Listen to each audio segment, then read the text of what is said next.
sure enough, look what I picked. What? What are the chances, dude? Oh my God. Hidden gem, man. Yo, what is shaking, guys? Welcome back to Turntable Tales. I am here with my partner in crime, Brandon. What's up, Mr. Hall of Fame? Jason, how you doing, man? Good to see you again. Good to see you, man. So today, guys, we got some hidden gems for you. Some hidden gems are coming your way. So, you know, it remains to be seen just how hidden. I think one of mine is actually hiding in plain sight, but, you know, I think it'd still be a fun one. Yeah, sometimes those are the good ones, man. I think I have one or two as well that are pretty, you know, popular, common bands, but it's kind of just like some albums that I think I haven't heard people talk about a lot. So, yeah, so that'll be good. Yeah, they show up in the bins, but they just get overlooked. So maybe we can spring some of those on here also. I think I went first last time, right? Do you want to go first? Yeah, I'll jump into it. Why not? Cool.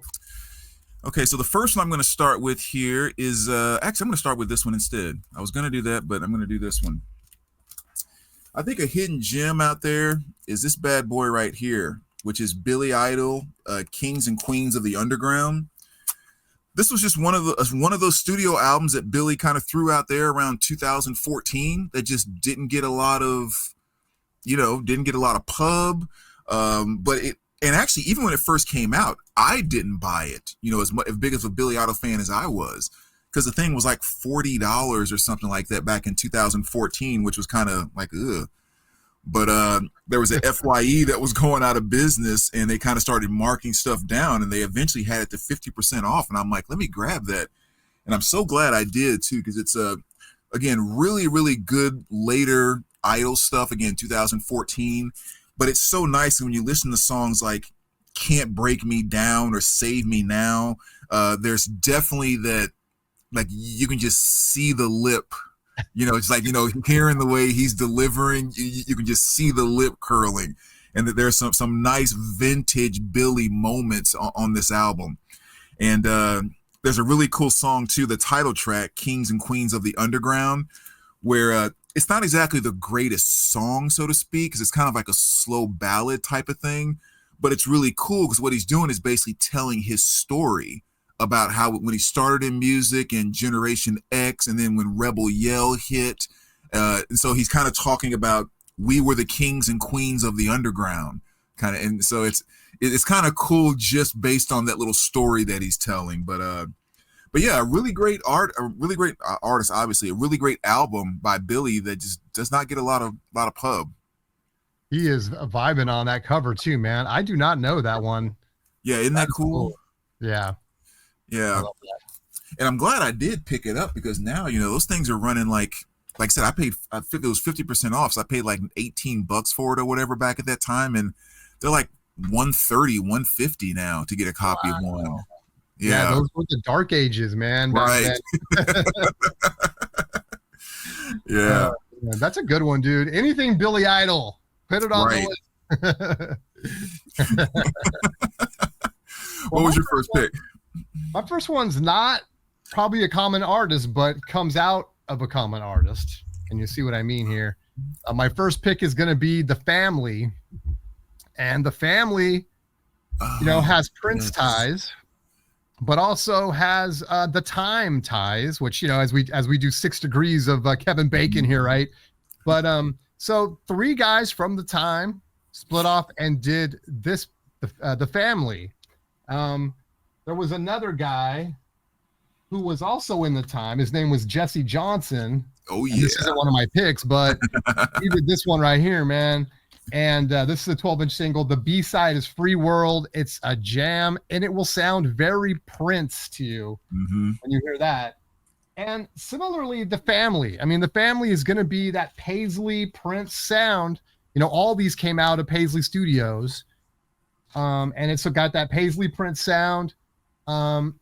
And also this has a couple of instrumentals on it. So it's kind of a jazzy tune, rather album in a way.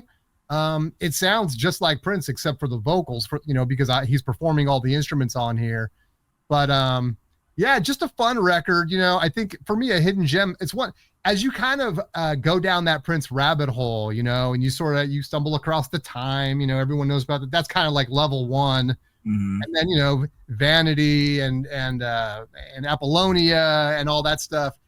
And then eventually you kind of stumble across this stuff. And so this is one I just had not heard about until recently. So I picked it up and it's cool. It's really cool. You know, it's cool to hear Prince performing, you know, especially now that he's not here anymore.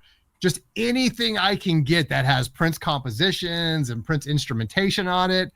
I love it. So The Family, I think that's a good one right there. Yeah, that is a good pick. All right, next one here. I'm gonna go with this one, and this is a band called Love Inks, and the album is called ESP.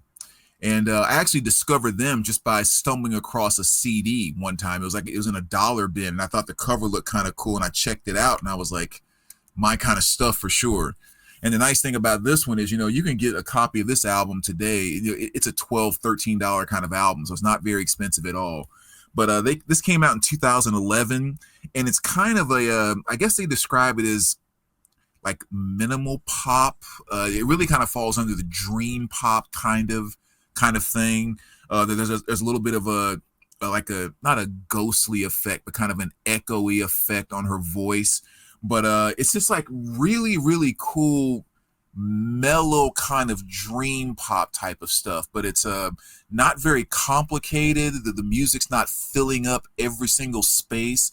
But again, her vocal delivery is just kind of so dreamy, and it really kind of floats above the music and so forth. And it's just one of those albums that if you're kind of into the 80s synth sound, again, from more of a much more mellow kind of like I'm trying to think of something to compare it to off the top of my head. But yeah, really, really great stuff. And at the very least, you know, get here on YouTube and check out the song. What would be the best one? Leather Glove.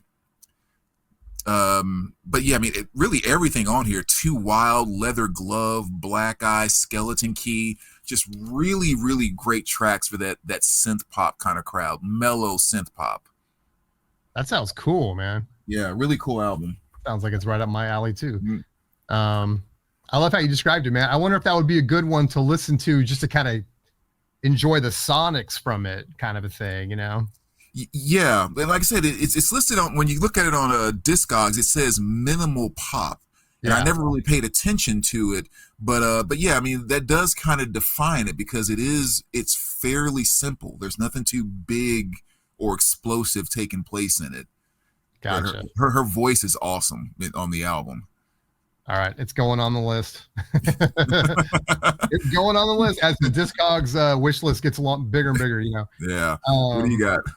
So my next one is one, I just love this album, man. It's, you know, I talk this artist up, and sometimes people say, I don't think he's as good as you say he is. And I'm like, you got to hear this record right here. And so this is Chick Corea's band from 1971. For about maybe 2 years, he had a band called Circle. And this is Circle Live in German concert. I don't know why it's called Live in German concert. Seems like it should be Germany, but it's a German concert.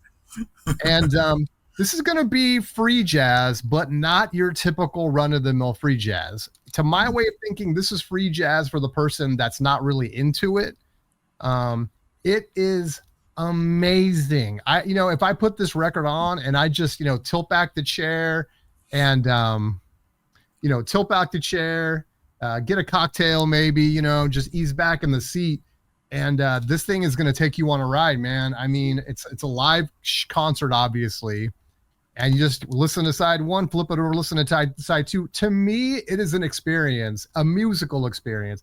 Chick Corea is at the top of his powers here. And also, I think for people that this is the album for people that just don't think they like anything about it, like whether it's free jazz or Chick Corea on piano, man, this I think will surprise you. And he is so amazing. His technique, and I won't get all technical and everything, but like his technique on this album on piano is unbelievable. And so it's a quartet on here, and it's just a stellar record. And I think it's a record that a lot of people don't know about, or they see it and they skip over it because they're like, whatever. But Circle Live in German concert is just a phenomenal jazz album. Wow. That's one that's going on my list. Yeah, it's like a nice Japanese pressing too.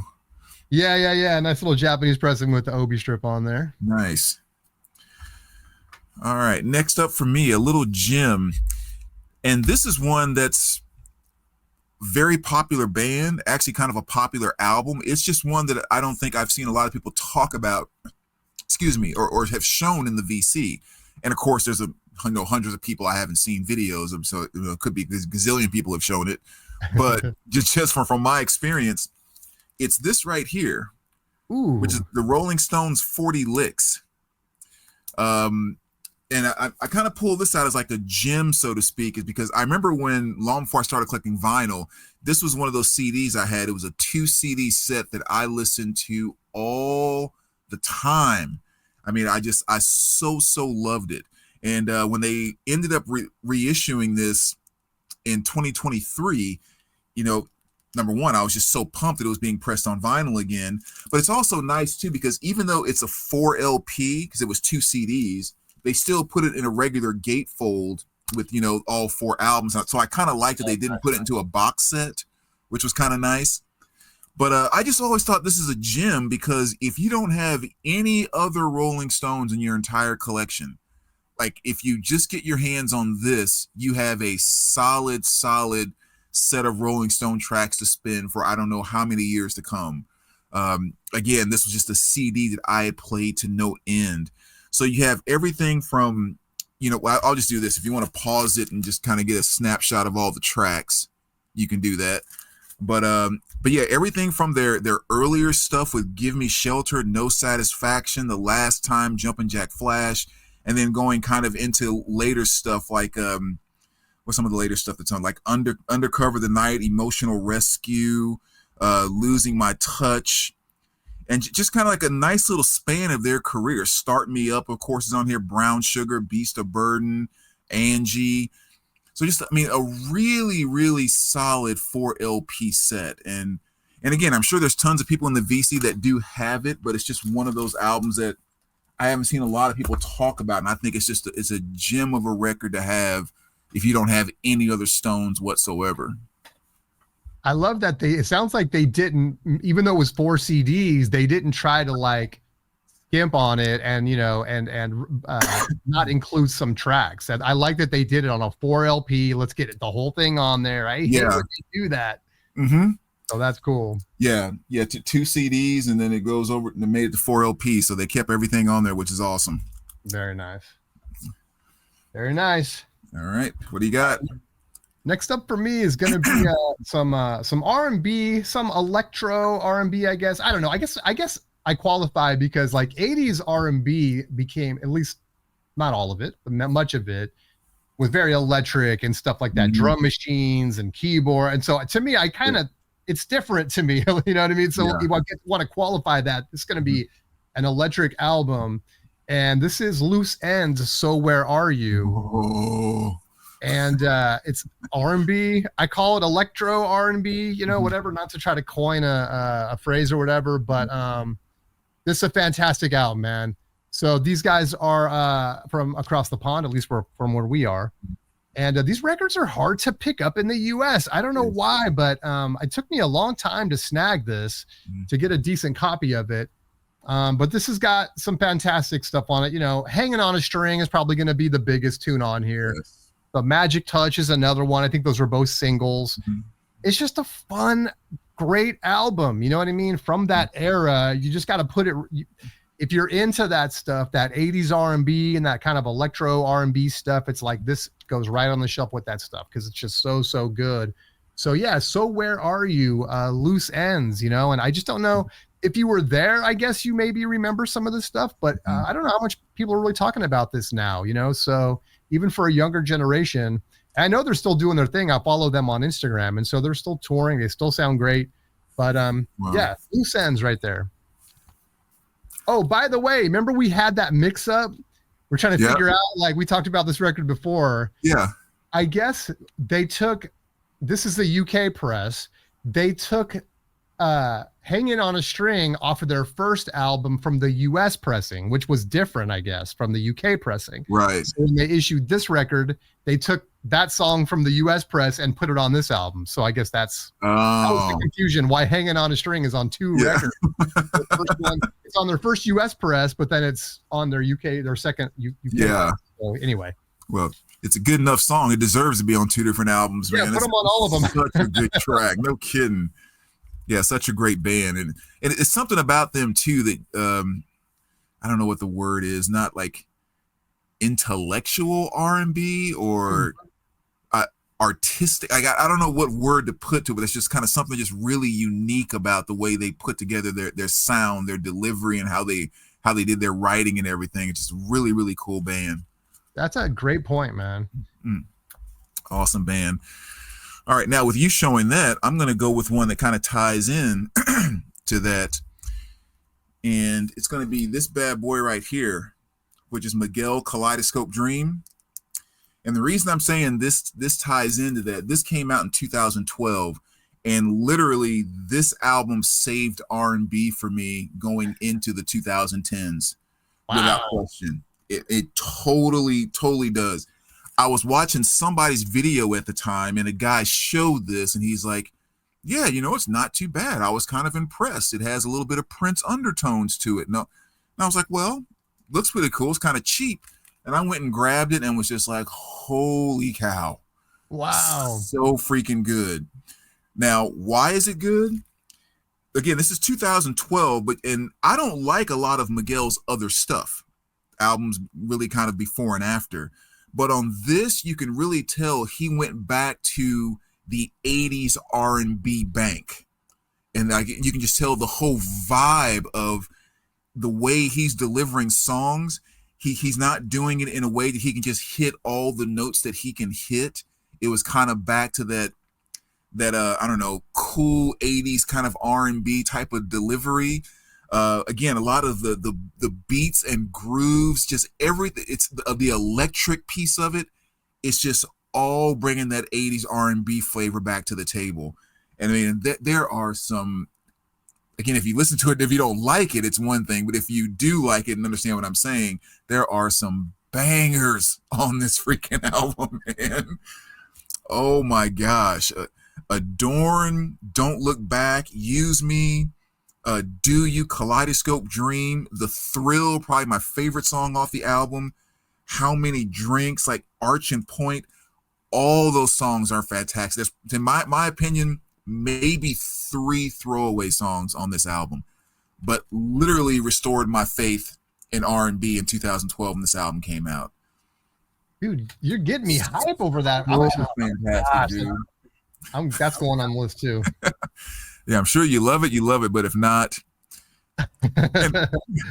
Well, I love what you said too, man. Only like 3 throwaways. I mean, that's when you're buying albums, it's kind of like you got to think about that, right? It's like, am I only going to listen to one song on here? But right. Yeah, that sounds cool, man. And maybe for those who don't remember Miguel too, because one of the funniest things ever, I think, was the MTV Music Awards. Do you know what I'm getting ready to talk about? There was a stage where it was kind of like in a V, right, on this part of the stage, and there's people on the V like this. Yeah, he's on this side. He decides to jump over the people onto this side, and it was a little bit further away than he thought. And man, he clotheslines this chick and just slams her to the ground. Oh my god! Oh my gosh! I have to go find that now. I mean, he kept singing and all of that, but man, there was 2 girls that he took while out. he was performing. While he was, I think it was the MTV Music Awards or Grammy Awards or something like that. So again, yeah, just check it out after we get done recording here on YouTube. It's the funniest thing in the world. I thought you were going to say like he was presenting an award or something, like during the performance. Okay. No, the idiot decided to jump over a gap and couldn't make it. Man, he clotheslined this girl so hard, it's not wasn't even funny. Oh, poor thing. Gosh. That is hard. Now I have to see it. Yeah, but that album's great. I'm checking it out. It's going on the list. I'm curious to know if you've heard of this. So this is a 1981 record, and this is from a band I knew nothing about until a few days ago. And the band is called Accept. ACCEPT. This is not supposed to be their best record. There's a couple other ones I want to grab from them, but this one is freaking cool. Mm-hmm. And Accept. This one's called Breaker. It's got that crazy cover on it with this, almost like a horror cover. She's got like the what do you call that? The wire going through her ears right there, like a barbed wire. It's kind of. But this is just hella cool, man. For people that don't know, I mean, this is gonna be like if you like Scorpions, if you like Maiden. Maybe if you like Kiss, Sabbath, I mean, I'm, maybe stretching a little bit, but I mean, this is cool metal right here, and it's fun early 80s. This is 81 again, and early 80s metal. And I love that stuff, man. It doesn't even have to be great for me to love it. If it sounds 80s, right. If it's 80s, I'm like, I'm in. But this is actually quality stuff. So anyway, I wanted to bring that up, man. I don't know how many people know about Accept. Maybe it's just me, but Accept, Breaker. Fun place to start with these guys, I think. Nice. Yeah, I mean, Accept's a killer band. I mean, and that album is a freaking great album. It's actually kind of funny because, like, early Accept, especially going into that time period, and then like, Balls to the Wall and all of that was great. Yep. And then there was kind of a point in the 90s where they fell off a little bit. What was that one album that was so horrible? Eat the Heat, I think that's what it was called. That was kind of one of their weaker albums, and that was like, I don't remember, somewhere in the 90s, I think. But then they started to kind of come back, right? And sure enough, look what I picked. What? What are the chances, dude? I'm talking about hidden gem, man. I picked Accept. This is Blood of Nations, and this is when they came back in 2010. They kind of got out of the 90s and into the 2000s. And this is that same thing. It's just like 2010, they were like, let's go back and do it the way we used to do it. Mm-hmm. And I mean, just straight up basic glam, hard rock, not even glam, but just hard rock kind of metal. And they nailed it on this album. I mean, just like totally brought themselves back from the abyss or whatever. And there's songs on here like Teutonic Terror, and I mean, just a number of great things on here, but getting just fantastic old school guitar riffs. What's his name's vocals are just total comebacks, complete comebacks. That can be a downer. Like if you can have a great band, but the vocalist isn't that good, it really makes you appreciate the great metal bands that have a great vocalist, just how hard it is to pull that off. And I was very pleased that they have dude, that is so crazy that you pulled that. I know there's like a couple more on my list. I'm going to have to go buy them now before I upload this video because people are going to snatch them up. But that's cool, dude. It's crazy. Yeah. All new Accept stuff is automatic. I mean, to me, they came back and peaked here. And then they had like Rage and a few others that kind of came out. They've had 2 or 3 recent new albums. Their more recent albums, the music is still really good, but it seems like each one since here, they've taken a little step down in the lyrics. Okay. Just not quite as creative, a little more generic, but still albums worth buying and having because they've kept it old school Accept. So cool. Yeah, totally got your back on that one. That is awesome. That was actually one of your picks? Yeah. That is crazy. I mean, I just randomly bought that when I called you from the store the other day. I found that and I was like, let me grab this. So that's how long I've known about it. That is weird. Nice. All right.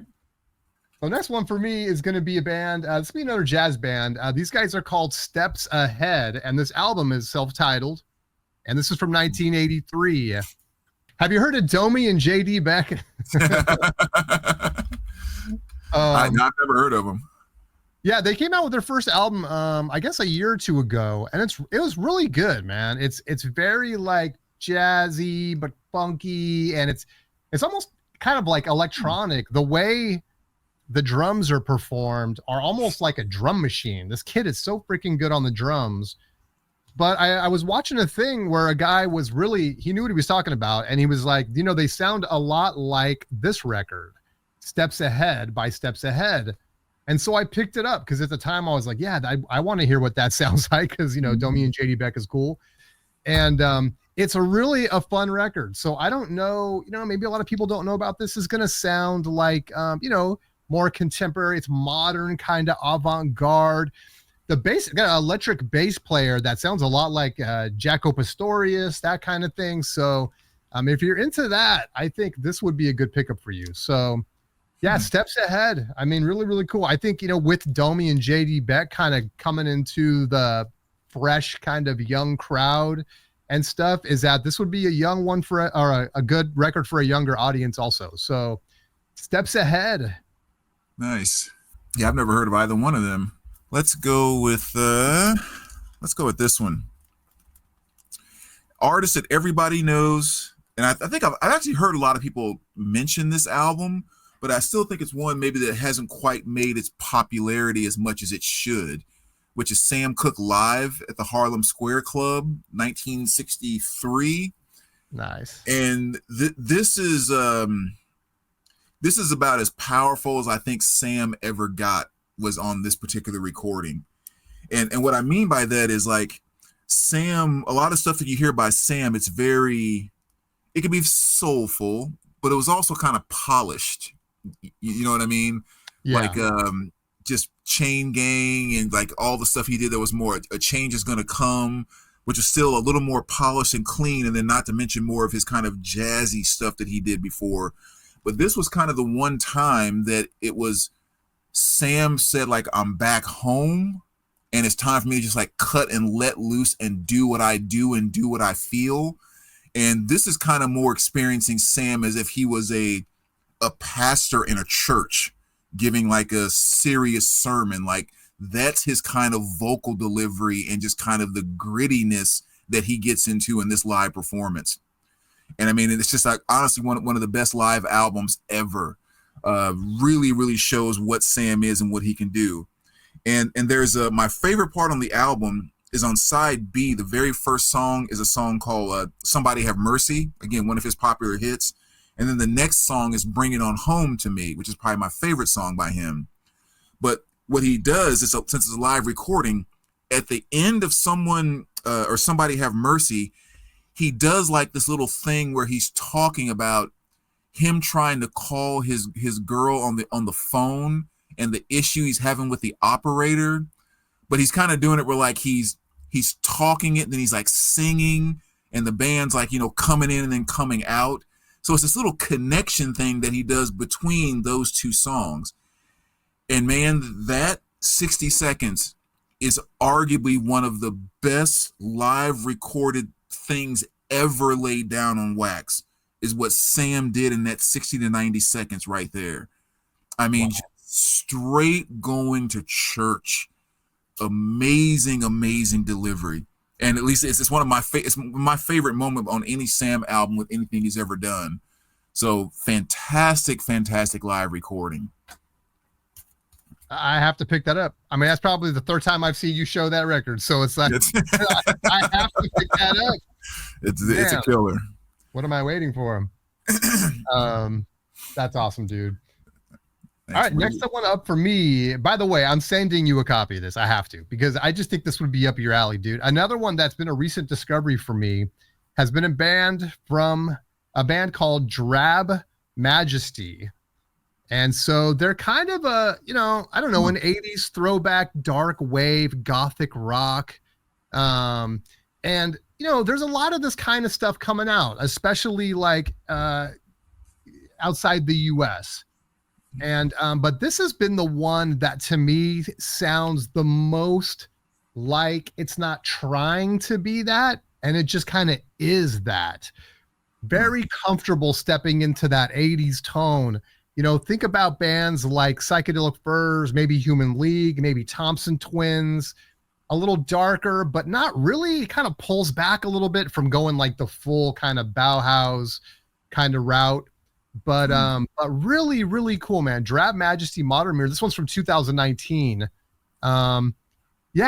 hard for me to just say they sound like one band, because they really do a good job of is taking kind of all those sounds from that era and almost like doing something totally new. It will sound to you as if this is a long lost 80s album, like new wave, Wow. goth rock album that just disappeared and you never heard of, and then 40 years later it just being unearthed. Wow. That's just my opinion, but I do explore some of this stuff, and this is the one that's probably impressed me most. I have two of their albums. I think this one's better, man. They're both great, but Modern Mirror right there will just take you right back to the 80s, man. It's so fun. If you are just sampling this, you should head over to Spotify or wherever, stream this. Check out track 3, Ellipsis. It is the most 80s thing that isn't an 80s thing you will ever hear, man. It's so such a that will tell you everything you need to know. So check out track 3. Dude, I'm sold. Holy sure, cow, yeah. that sounds awesome. I'm gonna send you one. I want to know what you think of it. Oh, I appreciate it, man. All right, next up here. Again, one that I feel like I just haven't seen a lot of people show, or maybe they have again and I haven't seen it. Always put that little caveat in there. But it's going to be Paula Cole's This Fire. I mean, kind of a huge hit from the 90s. Came out in 1996. And it was one of those albums that if you went back and watched so many of my YouTube videos over the past 15 plus years or whatever, any video that was about what would you like to see pressed on vinyl, I think this was a CD I showed almost every single time, if not every single time. So when this actually got released in 2023, I was just over the moon excited about it. And so again, it seems like one that just kind of got released. It came and went, didn't really make a big stir, even though this was a really, really huge album when it came out. Where Have All the Cowboys Gone was a big hit. I Don't Want to Wait. Then other songs too, like Tiger Lily and just a Hush, Hush, Hush, which is another really great track on here. Matter of fact, with Hush, Hush, Hush, do you remember on that Herbie Hancock album, that Personalities album, Annie Lennox did a cover of Hush, Hush, Hush with Herbie Hancock. Oh, wow. Nice. So, yeah, really, really cool song. It's really kind of mellow, laid back, and you can tell there's kind of a sadness to it. And really what she was writing about was one of her friends that really, really young, like in his 20s, I think, they got cancer and ended up dying. And she's kind of just going through what she's experiencing, watching it and his experiences and all of that. So really, really sad, but powerful song. But yeah, I've always absolutely loved this album. It was just one of the big albums from the 90s. And like I said, I just really didn't hear much about it from anyone when it got released a couple years ago, as big of an album as it was. So to me, that's a little bit of a gem. I think I've actually heard maybe one or two of those songs even. Oh, yeah. If you lived through the 90s, you had to. There was no way you could avoid it. All right, so here, next one on the list is going to be a blues album, and this is going to be 80s blues. So this one came out in 87. This is Chris Kane, and this album's called Late Night City Blues. And Chris Kane was a Bay Area guy in California. So, my dad used to go see him live and stuff, and had the records. And so, when I was just exploring blues with him, this is one of the guys that, that he would have around the house, and I would get to hear it and stuff. So when it came time to pick one up, I grabbed mine. But this is a tough record to get, by the way. Definitely stream it, find the CD. This is on this Blue Rocket label. And just really difficult to pick up, man. I don't even know if might be one or two on Discogs, but wow.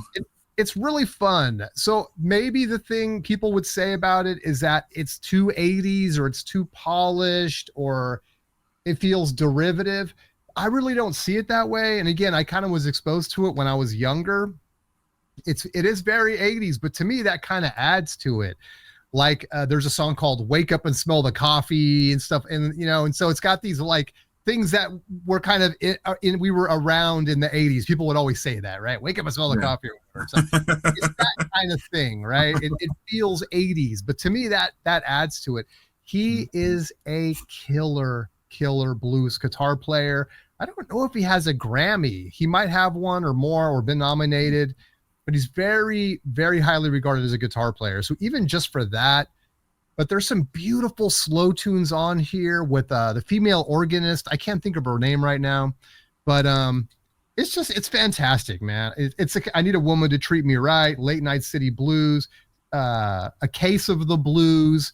So it's very 80s, it's very blues. It's all original as far as I know. I don't think there's any covers on here. And the musicianship is fantastic, and just Chris Kane on guitar is worth the price of admission. So Chris Kane Band, this is the one I like. This might not even be considered his best record, but this is the one that just got in my head. Late Night City Blues, man. If you could find a copy, grab it. Wow, totally never heard of that. As far as I know, he's still doing his thing. I think he's still performing, last I heard.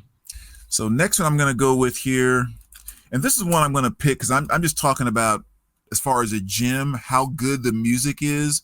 And even at the shop, I know a couple of different times I've seen copies of this in our discount bin.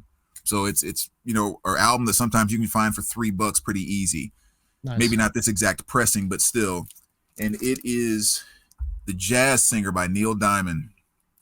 I mean, this is a gem of an album that, like I said, you can sometimes find in discount bins and that type of thing. But I mean, just the music that you get off of here is absolutely fantastic. I mean, technically, I guess it's considered a soundtrack from the movie The Jazz Singer. And it's so funny because I first fell in love with this back when I was in like grade school, junior high, because it seemed like if I ever stayed home from school sick, The Jazz Singer always came on TV at some point. And I didn't know anything about the plot of the movie at the time or anything of that nature. So whenever I would catch it, all I knew was I have to sit here and watch it from wherever it's at because I have to get to the end where he sings America. It's like I have to wait for it and I have to see it. And just the number of times that I saw it and already loving America that much, but then getting into all the other songs, I mean, some of his bigger hits like Love on the Rocks, Hello Again, of course, but then Amazing, Confused, Summer Love, Hey Louise, Jerusalem, You Baby. I mean, just every single one of these songs, it's just fantastic Neil doing his stuff.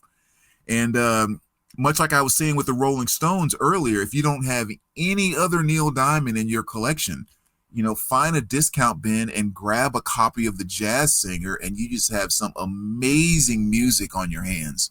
A total gem for the price of what you can get some of these things for. Wow. Awesome. I have to admit, man, as big as I know that movie and album are, it's like I've never explored that. So I need to check that out. May have a copy coming your way, man. Jazz Singer. Very cool. Next up for me, another 80s band. This one is called this is Book of Love, and this is self-titled from 1986. New wave, synth-pop, I say typical kind of 80s stuff. But everyone kind of brought their own flair to it, including Book of Love. And this had some really big hits on it, like Boy, I Touch Roses, and I think it's called Modigliani, if I'm saying that right. This is not a one-hit wonder. These are great tunes. Not an all-female band. I guess we got one dude in there, but really, really cool. A great vocalist, fun, different, very different from other stuff. And I love the song Boy. It's really, really cool. So yeah, a little Book of Love, I don't think really gets the love that they deserve, man. So hidden gem for me. Yeah, Book of Love, self-titled, man. Really cool album. Yeah, I agree. That is a really good album. All right, what am I going to go with next here? Let's go with this bad boy. How about a little Tycho is the name of this band, and the name of this album is Awake. This is their 2014 release on this really cool kind of cream-colored vinyl too. Almost makes you want to like eat it. It literally looks delicious. Good enough to eat. Yeah, but really cool band, 2014. I guess it's kind of described as like electronic, like down tempo, IDM. It kind of gets all those labels put on it, but yeah, it really is. It's just kind of how do you describe instrumental stuff? Again, it tickles my synth pop bone, and just like very groovy, very cool stuff. But again, it's not like necessarily, I was going to say not 80s synth, but I mean, it really is kind of has like an 80s feel to it. but yeah, really kind of hard to describe. But it's a band, they've put out maybe 5 albums now, 6 albums, and this one is definitely their best without question. But yeah, so if you like that style of music, this is definitely an album that'll kind of catch your ear. Really groovy, nice melodies and all that good stuff, not just a bunch of like electronic this and that. Right. So awesome album. Yeah, I love that, dude. That's cool. Yeah, I love what you said too. It's kind of like that that Drab Majesty was the reason that stood out to me was because it's melodic. Like these are songs. It's not Right. just trying to like, you know, put a bunch of synths and drum machines together to get that feel. It's like these are actually compositions. Right. That's cool. All right, next one up for me, very popular band, but this record gets panned so bad. And this is Total Devo by Devo. And this came out like this is their last 80s album, I think, before Smooth Noodle Maps came out, 1988. You know, dance pop electric, we all know. Now this one's not gonna be. This is not Whip It, you know, and this is not like their, you know, their fun kind of kitschy sort of, I don't know, music. To me, this is a little more serious. It's still in that Devo vein, but the songwriting is a little more mature. It's, you know, again, it's not Whip It, so, but it's a lot more mature. The music is more mature, and I always loved this record. Of course, I've been listening to it now for almost 40 years. So, but I know people just passed this one by. They put this out after Shout, which failed miserably commercially. So then they did this, which also failed. But I think this and Shout are two completely different records. I do not really care for Shout. It's probably the only Devo record I don't really love. But this one is a sleeper, man. I just think it's really, really good. Again, mature lyrics and very singable, still danceable. Yeah, it's not like their first 3 records or whatever, but I just love this record. So I think it's one people skip by and need to give it a chance. So yeah, Total Devo. That is one that I have never heard. So I don't know anything about that album. Yeah, like Disco Dancer, I think was a big hit on that one, but yeah, it's got some great stuff on there. I'd Cry If You Died. Yeah, I can't remember, but yeah, it's got some great tunes on here that just have some great lyrics and stuff. So Baby Doll's another great one. Some Things Never Change, Plain Truth. The other day, I just picked this up and just started reading the lyric sheet off the back. I probably can't even see that. I just started reading the lyrics off the back without the record even playing, and just to kind of really get the words in my head and stuff. And it's so cool. Even though I could sing all these, I know them all by heart at this point. Yeah. But anyway, cool stuff. Yeah, have to check that one out. All right, next one I'm going here is actually kind of a group of records, but I'm going to use one to represent it. Some gems that are out there is anything on this Brown Acid collection. Wow. And as you can kind of see there from the top, it says heavy rock from the underground, and come down. And yeah, these are really, really cool albums. They're compilations. And basically it's just kind of like all of this amazing psych stuff with like all these bands that you have never heard of. You probably will never hear of them ever again. It's just true, just underground bands that didn't make it big, blah, blah, blah. But the nice thing about it is that you can see this one says the 12th trip. Each one has, you know, first trip, second trip, third trip, fourth trip. And I think they're up to like, I haven't been keeping up with it lately, like 18 or 19. Maybe they're already over 20 different releases, but I've yet to listen to a single one that didn't blow me away on some level. They have all been absolutely fantastic. And it's so nice too that knowing that, at least for me, someone who's not maybe the most gigantic psych guy in the world, every single time I buy one of these albums, I'm going to listen to 10 songs that I have never heard before every single time. And they're almost always amazing. As a matter of fact, they started doing them so much. If you see right back over here, there was some company, I think out in California, that went ahead and made a little box set where you could just buy the box. So if you had the first 10 trips, they designed that box for the first 10 albums. Oh, cool. So yeah, so that was kind of neat.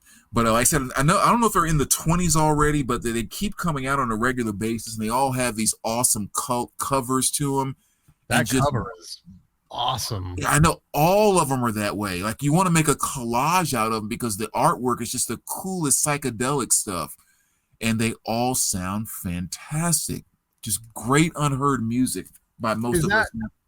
Is that newer stuff, or is that going to be like a variety? I mean, does that go back to like the 60s and stuff, or? Yeah, I think a vast majority of it is just like all old school 60s. Like I said, literally bands that maybe never made anything else or were never really big, or just like true to its word, underground, like just underground psych stuff. That's awesome. Wow. Yeah. Dang, that sounds cool, man. Cool stuff. Woo, a hidden gem of hidden gems. Yeah. All right, last up for me, the last jazz album. And this is one, like a lot of people, into jazz know about this piano player, Ahmad Jamal. Oh, yeah. And this is one that did not get a wax pressing. And in fact, I want to say this came out on CD first. This recording is actually from 1958. And I could be mistaken here, but I'm pretty sure it didn't get any kind of pressing, or it's very difficult to get.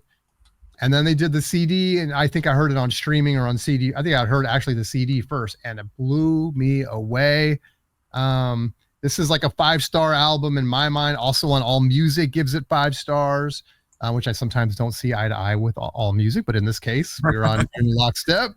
But this is just a criminally underrated Ahmad Jamal record, and so I snagged this. And even this reissue, there weren't that many of them. So I was happy to snag this. It wasn't expensive. I think I might have even got it off Amazon. But his version of Autumn Leaves. So if you want to get started on this, check out Autumn Leaves. It is so freaking good. The piano, it's a trio, so piano, bass, and drums, and they are all just 10 out of 10. This nice. is you can't have Ahmad Jamal without having this record. It's one of his best, but it's so underissued, I guess, or pressed, that it's just not that well known, especially in the vinyl community. So Ahmad's Blues must have Ahmad Jamal. Very, very good. I was just taking a look in Discogs here. It looks like that is the only pressing. I didn't see any others that were even in there on vinyl. Yeah, it's this weird thing where it happens especially, I guess, in jazz, where they'll record something and that's a live set, yeah. But they'll record something and then it'll sit on a shelf forever. Yeah. And then, like I said, I got the CD of it probably over 20 years ago, whenever that came out, and then I saw they had a wax press when I started getting back into buying vinyl again. It's like, yeah. Oh man, I got to check that out. And so able to snag the one copy I could find. So yeah, definitely cool. Pick that up. If you like jazz, if you like Ahmad Jamal, if you like piano, trios, whatever, it's going to be at the top of your list no matter what. Nice. Is that Autumn Leaves? Is that like Autumn Leaves from is it Cannonball Adderley? Is it the same song or? Yeah, it is a cover on that one. I think, okay. Yeah, it is Cannonball. I think you're right. Yeah. Yeah, whatever. I'm not gonna look it up, but yeah. And I don't want to give it away, but it's very, very good, man. I was listening to it today before the show because I was like, I want to refresh my memory on it, and it's so good. I would just sit there in the car with the CD on and just listen to that on a loop. It's just so good, man. Okay, well, that's going in my want list. Yeah, it's like if Jimi Hendrix was a piano player, it would be the Jimi Hendrix Experience. Like, it's that good. To me, in my opinion, it's just so good. So, is it a live recording or is it just the shot on the front? I'm pretty sure. Yeah, I'm pretty sure it's live. Yeah. Oh, cool. I haven't heard the whole thing in a while, but yeah, I'm fairly sure this is recorded live. Let's see. Yeah, this at the trio at the Spotlight Club, 1958. So, yeah. Man. And he has a lot of great live stuff. He put out, they've done him right by putting out some great live stuff, but I don't know, man, this one's my favorite. It's so good. Yeah, that's awesome. I'll do something really quick here. I have 3 more sitting here. I'll just flash really quick.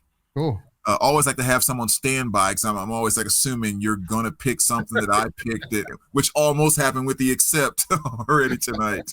Which blew my mind, dude. I can't believe I never even heard of them before. It's so random that you pulled that out, or I guess that I pulled it out.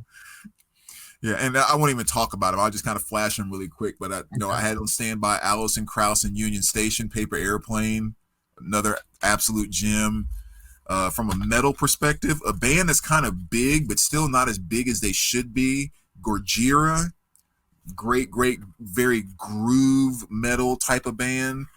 And then of course that masterpiece that I think, again, I've waited so long for it to get pressed on vinyl, and I just feel like everyone knows Kiss from a Rose, so I think the album and seal gets blown off a little bit because I've heard it a million times, and screw that song. Listen to everything else on this album. It's just mind-blowing. He's another one that I think, suffers from hitting it too big with one song, and I think that happens. It's not unusual that that'll happen with a band. You just like Flock of Seagulls is a good one where I Ran is just so overplayed out that most people are going to be like, yeah, I don't need to hear any more of that. Well, then you'll be missing out on some fantastic music, Right. There's a lot of that stuff. Yeah, I think Seals may be another one. Yeah. Yeah, because Kiss from a Rose got with the whole Batman movie thing, which again threw him to the stratosphere. So more power to him. But it definitely got pigeonholed in that. But when you go in and start digging into more of the stuff on the album and the B-sides and things like that, whether it's like Bring It On, A Prayer for the Dying, Dreaming in Metaphors, Don't Cry. I mean, he's just emotionally, the pictures and the feeling that he can create is just unbelievable. The dude just has a magic. He truly does.